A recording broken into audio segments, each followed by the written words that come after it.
Hey, I'm Mix 100's Okay. Nina Blanco. We're here with the one and only Chris Daughtry. Hey, how are you? Hey, how are you? I'm great. Hope you are. Yes, definitely fantastic. Doing well out here in the Mile High. You are a busy dude on tour right now with Seether, and you are going to be headed to Denver in just a couple weeks. Yeah. Yeah, we're excited. I love Denver. Love playing Denver. It's where it all started for me. It's where I auditioned for American Idol about 20 years ago, Yeah. you know. So I have a soft spot in my heart for Denver. I mean, you came out here to audition. I mean, I'm sure you've been playing through here through the years several times. Yes. Yeah, so Yes. we got to show so much love to the Mile High. I got to know just really quick, if you were to have any extra days out here in Denver, where do you spend it? What do you do? I spend it in the gym, or I'll go find. There's a really nice along the campus in the river, really nice walking trails that I'll go visit, or I'll go find a movie or something like that down on 16th Street Mall. Go watch a movie or something. That's kind of what I like to do with my days off is I go to the movies by myself. I don't want anybody with me, and I get my big ass bucket of popcorn and peanut M&Ms, and it's my me time. Yes, we all Yeah, need some me time. yeah, Yeah, and like I said, you're busy, you're running around, you're on tour, you're also a family man. Beyond that, making new music and your music videos, and like you said, hitting up the gym, dude, you're ripped. You're ripped, man. I say no a lot. Yeah, well, good for you. You got to have that Yeah, discipline, right? yeah. Well, good. So you had mentioned, Denver was where you auditioned for American Idol, and life has certainly changed since those days, 20 some years ago, right? And Yeah. I'm curious to know your thoughts on how the industry has changed and your day-to-day life in music has changed from those early days, American Idol, to where you're at hmm People bought more records back then. now. Streaming has certainly. We kind of got in like right before streaming took off, so we saw the complete shift from where people bought physical records to where that was just really a thing of the past, and we kind of saw both sides of it. It's really weird to think that I got into this industry before iPhones, um, and just kind of seeing how the landscape of not only music has changed, but how people consume it and people. But what we've noticed a lot over the past couple of years is, regardless of how they consume music, there is a hunger for live music, and we've seen like so many more young people coming out and wanting to see rock shows, and that's been a huge really encouragement to bands like us that are seeing kind of this resurgence in younger audiences and wanting to see something a little more raw and a little less processed, I guess. Yeah, most definitely. That is something that I'll definitely agree, with the younger audiences. They see that. They see like so much of the fake stuff, that they Yeah, just want something that is real. They just want to connect with other real people. And like you said, going to live shows and seeing live music, it's so different than putting in an AirPod and just listening in the right. backseat of the car. You know what I mean? Exactly, Um, exactly. and I dare I say, one of the good things that happened from 2020 was that people missed that connection. Absolutely. We were cooped up, and as soon as we could get out there, on the top of a lot of people's lists was, I need to go to concerts. I need to see live music. I need to feel those Right. speakers blasting in my face.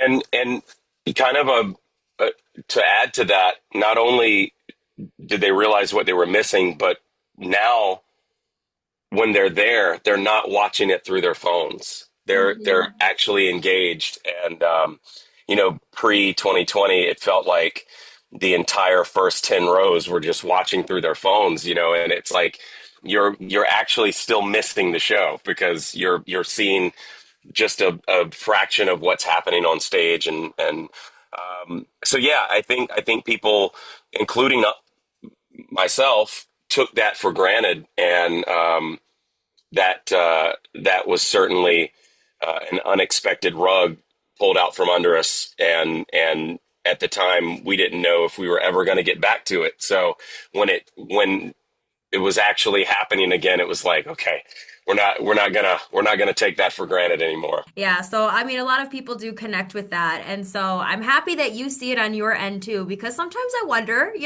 what is the other Yeah, yeah, side? How are they seeing it? absolutely, Yeah, so absolutely. so you've just noticed less phones being waved in the air?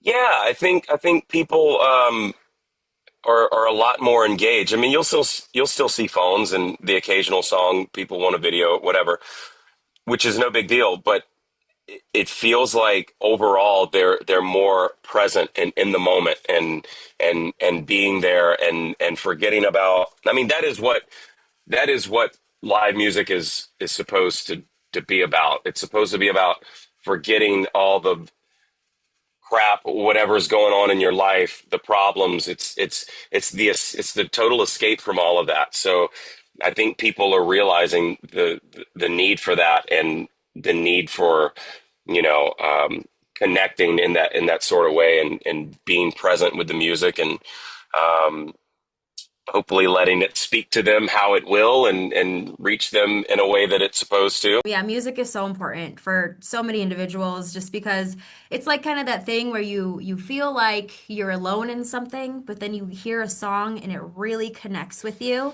And Absolutely. it's a different type of connection of just feeling seen. And so Yeah. when you write your music, do you make sure to just stick to this is something I'm feeling, I want to be seen for XYZ, so let's write a song about it? What's your writing process? This record has been all about being an open wound, really. I mean, this, you know, so much of this material was written out of heartbreak, and loss, and grief. So it was about, for me, not being afraid to say the hard things, and to really process everything I was going through over the last few years, with the loss of my daughter Mhm. to suicide, and the loss of my mother to cancer, and how I lost them within like a week span apart, and